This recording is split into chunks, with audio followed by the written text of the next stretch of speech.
The East African Community's Common Market is celebrating its first anniversary today.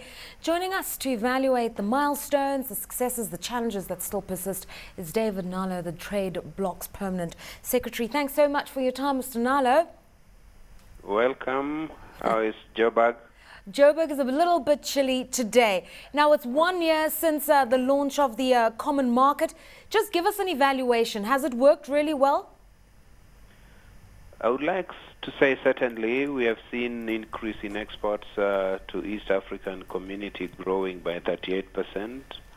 We've seen imports coming to Kenya from the rest of the region growing significantly from 12.6 billion shillings to 20.4 billion shillings between 2009-2010 end of the year.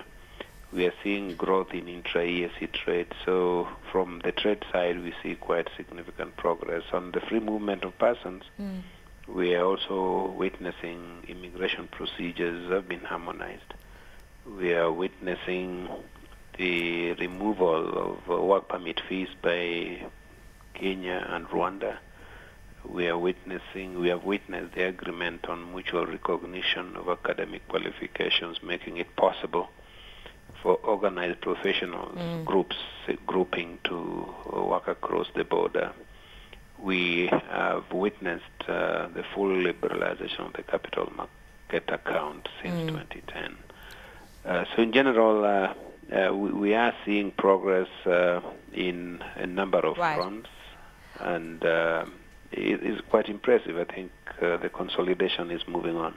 Could you just give us a few tangible facts, Mr. Nalo? You say that in general trade has improved by way of flow of goods from one country to another with the removal of some tariffs.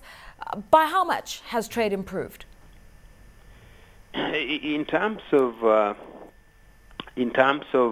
Kenya versus the East African community, I'm talking about increased exports from Kenya to the East Africa community region, moving from 90 billion Kenya shillings in 2009 to 101 billion in 2010. These are statistics at the end of last financial year. Similarly, we are seeing the intra-EAC trade rising to 3.5 billion in 2010, and these are some tangible figures that are coming through from the customs and trade. Now, some of the business leaders ahead of the launch of the Common Market last year were very concerned about the definition of sensitive products and the blanket removal of external tariffs. There was a sense that within each economy, there are indigenous homegrown sectors that need to be protected, products that must be protected so that you grow some of these cottage industries. How have you resolved those issues? Well, I think the typical case is the example of Uganda that requested for the waiver of the common external tariff to allow it to grow the domestic infant industries. This has been on top of discussion and is raising a major issue that now that we're a common market, do we need these individual partner state special programs, or do we need a big program for the East African community in that industrialization process? And I think the scale is tilting towards treating East Africa community as one market, and therefore having policies that support industrialization within the entire EAC, allowing for comparative advantages and competitive advantages to take stage. And therefore the application of CET should uniformly insulate all the industries within the region without these special requests coming from partner states.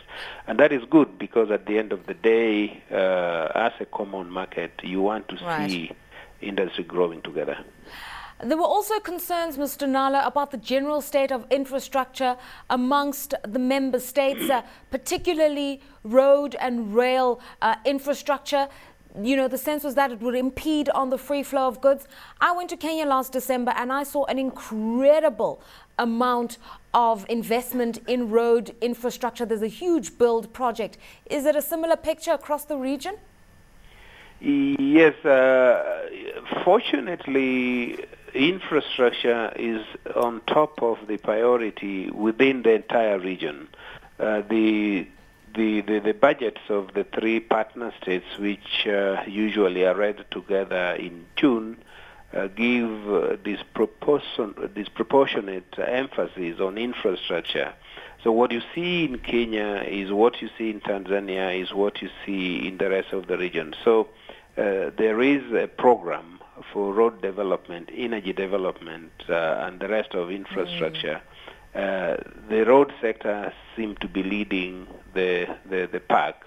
The railway is taking a little longer, but basically infrastructure is top in the priority, and also the energy sector.